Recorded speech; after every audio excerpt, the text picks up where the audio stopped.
মায়ের সাথে যেভাবে কাজ করলাম গল্পটি সম্পূর্ণ শুনলে আপনাদের মেশিন দিয়ে পানি চলে আসবে, কারণ বাবা মায়ের সাথে ঠিকমতো কাজ না করায় মা নিজেই আমার সাথে কাজ করল।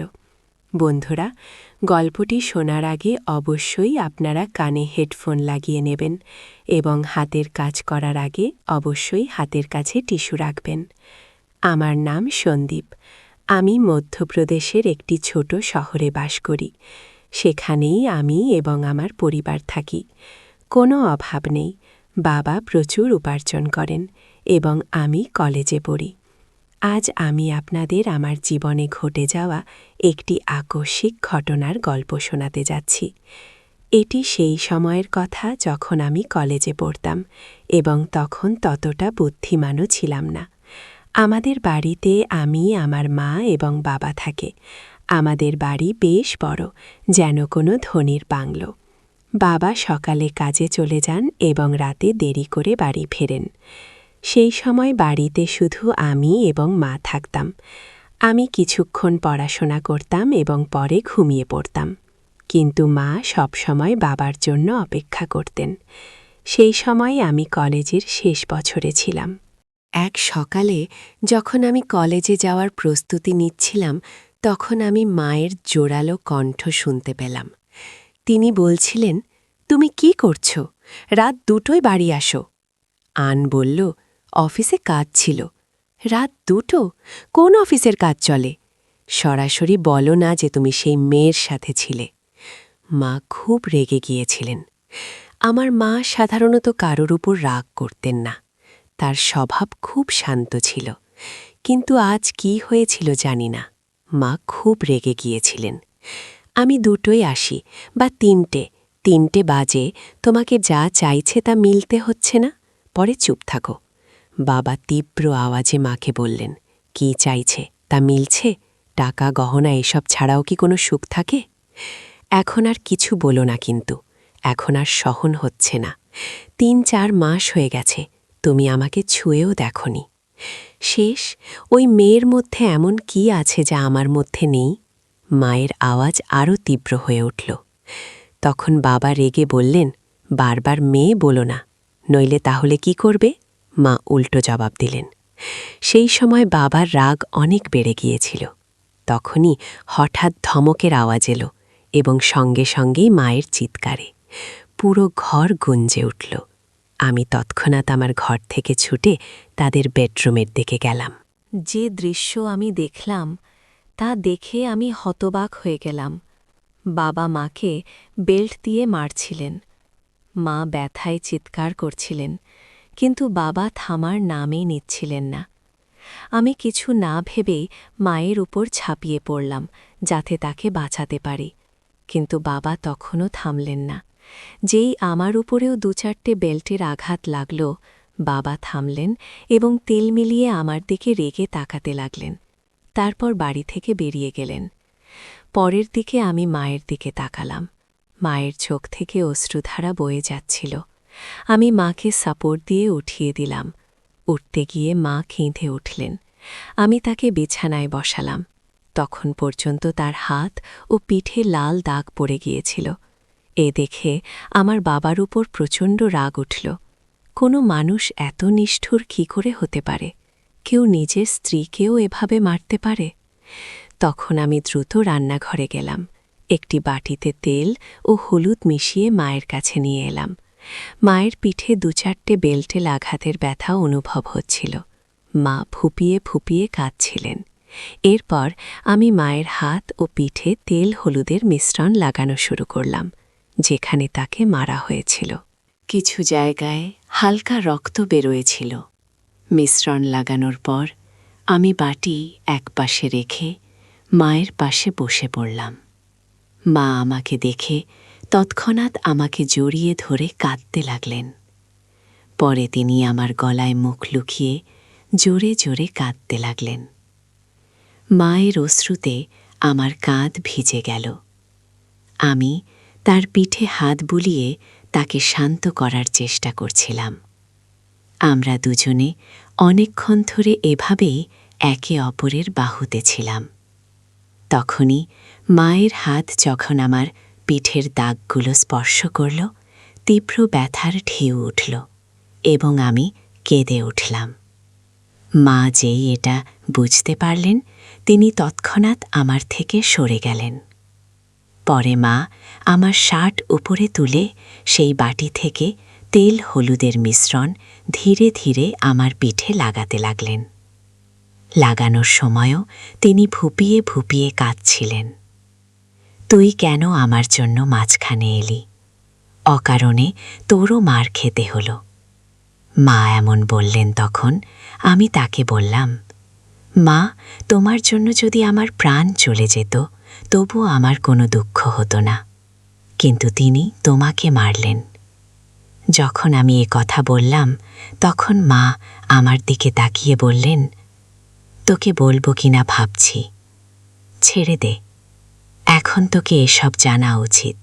গত 2 বছর ধরে তোমার বাবা একটি মেয়ের পেছনে ঘুরছে, রাতে দেরি করে আসে এবং আমার জন্য যেন কোনো অস্তিত্বই নেই তার কাছে। আর আমাকে এ কথা বলতে লজ্জাও হচ্ছে যে গত কয়েক মাস ধরে সে আমাকে ছুঁয়েও দেখেনি। কয়েকবার মনে হয়েছে আমি নিজের প্রাণ দিয়ে দিই, কিন্তু আমার পরে তোর কি হবে এ ভেবে আমি এমন পদক্ষেপ নেইনি। কিন্তু সত্যি এখন এই জীবন থেকে ক্লান্ত হয়ে পড়েছি। এখন আমি ঠিক করেছি একই ঘরে থাকব, কিন্তু তার সাথে কোনো সম্পর্ক রাখব না। মায়ের এ কথা শুনে আমি ভাবনায় পড়ে গেলাম। এত সুন্দর, সুশিক্ষিত, বুদ্ধিমান না হওয়া সত্ত্বেও বাবা কি করে অন্য নারীর পেছনে ঘুরছে? মনে মনে আমি বাবার এই কাজকে দোষী সাব্যস্ত করলাম। মা সত্যিই খুব সুন্দর ছিলেন। সুন্দর চেহারা, নাজুক বডি, স্লিম ফিগার, 5 ফুট উচ্চতা, ফর্সা রং। তিনি যেন কোনো ছবিতে আঁকা দেবীর মতো দেখাতেন। তবুও বাবা কেন তার সৌন্দর্য দেখতে পাচ্ছিলেন না? সেই দিনের পর থেকে মা বাবার সাথে কথা বলা বন্ধ করে দিলেন। তিনি আমার ঘরে আমার পাশেই ঘুমাতে লাগলেন। বাবা মাসে বাড়ির সব জিনিসপত্র ভরিয়ে দিতেন এবং টিভির পাশে ড্রয়ারে 5,000 টাকা রেখে যেতেন। এখন তো বাবা বাড়িতে খেতেও আসতেন না। তিনি সেই মেয়ের বাড়ি থেকেই খেয়ে আসতেন এবং কখনো কখনো বাড়িতেও আসতেন না। ধীরে ধীরে এভাবে আরও 3 বছর কেটে গেল। তখন আমি কলেজের পড়াশোনা শেষ করেছি এবং একটি আইটি কোম্পানিতে কাজ শুরু করেছিলাম। আর এখন আমি 24 বছর বয়সী হয়ে গিয়েছিলাম। নিয়মিত ব্যায়াম ও ভালো খাদ্যাভ্যাসের কারণে আমার স্বাস্থ্য ভালো হয়ে গিয়েছিল। এখন তো বাবা মা সে 2-3 বারই বাড়ি আসতেন। আমার সঙ্গে খুব কম কথা বলতেন। যদিও মা এখন সেই আঘাত থেকে উঠে এসেছিলেন, কিন্তু তার চেহারায় সবসময় একটা বেসাত চেয়ে থাকত। আমি তাকে কখনো হাসতে দেখিনি। আমি আগে কখনো এমন দেখিনি। এটা দেখে আমার খুব খারাপ লাগত। যখন আমি চাকরিতে যোগ দিয়ে কোম্পানি আমাকে একটি ল্যাপটপ দিয়েছিল, তাই আমি বাড়িতে ইন্টারনেট সংযোগও পুড়িয়ে নিয়েছিলাম। ছোটবেলা থেকে মায়ের সঙ্গে থাকার কারণে আমার বেশি বন্ধু ছিল না। মাই ছিলেন আমার সবচেয়ে কাছের বন্ধু। সন্ধ্যায় যখন আমি কাজ থেকে বাড়ি ফিরতাম, ফ্রেশ হয়ে চা খেতাম এবং পরে বেডরুমে গিয়ে ল্যাপে ইন্টারনেট ব্যবহার করতাম। এটা আমার সময় কাটানোর মাধ্যম হয়ে উঠেছিল।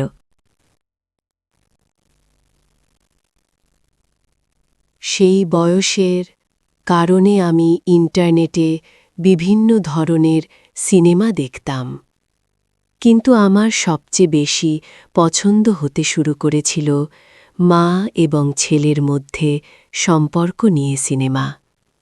ধীরে ধীরে মায়ের দিকে তাকানোর আমার দৃষ্টিকোণেও পরিবর্তন আসতে শুরু করেছিল।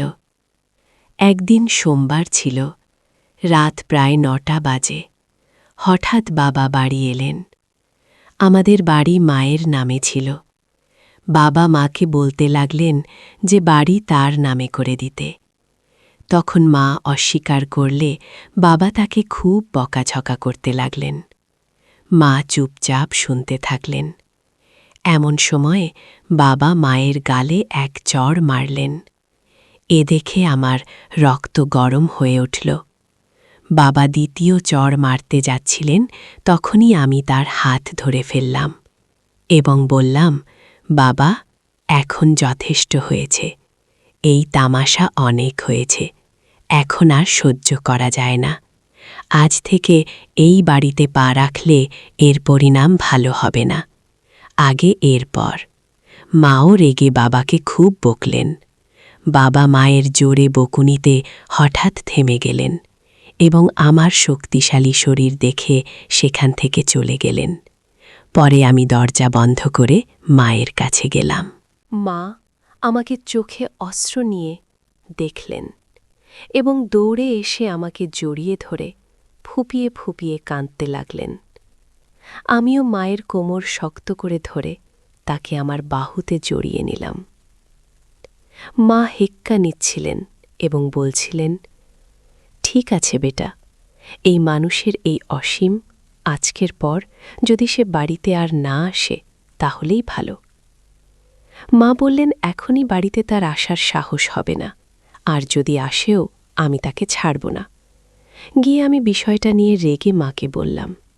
এরপর মা চিন্তিত হয়ে বললেন, সন্দীপ্তটা এই মানুষের সাথে জড়িও না।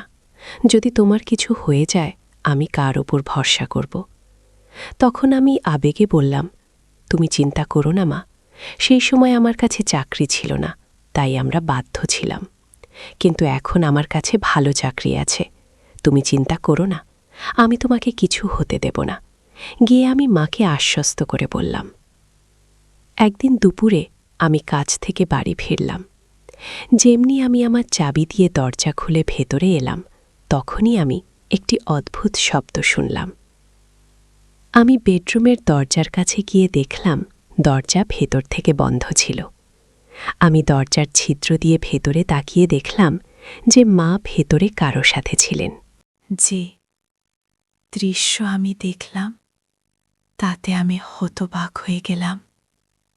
প্রায় 10 মিনিট ধরে আমি সেখানে তাকিয়ে রইলাম।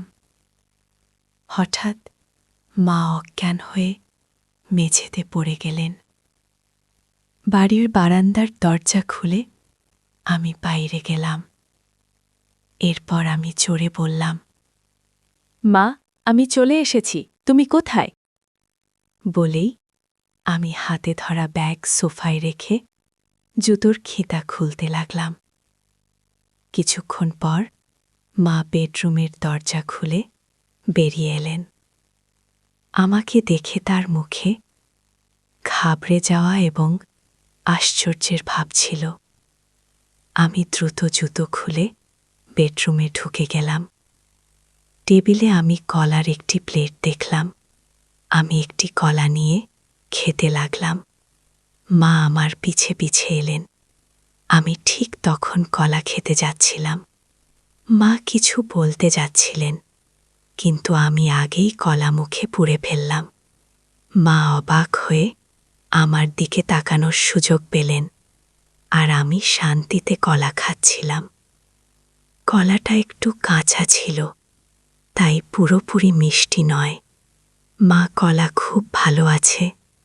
আর কলা কি? আমি কলা খেতে খেতে মাকে জিজ্ঞাসা করলাম। মা কিছু উত্তর দিলেন, কিন্তু তার মুখেই রইল। কিন্তু বন্ধুরা, আমি আপনাদের বলছি, সেই কলাগুলোর স্বাদ এত ভালো ছিল যে কিছু বলার নেই।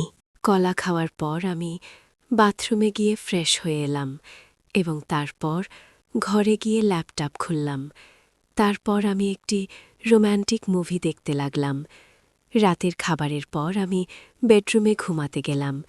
কিছুক্ষণের পর মা সব কাজ সেরে ঘুমাতে এলেন। মা হালকা গোলাপি রঙের নাইট কাপ পরেছিলেন। তখন আমি ল্যাপটপ থেকে চোখ সরিয়ে মায়ের দিকে তাকালাম। মা নিচু হয়ে তাকিয়া ঠিক করছে।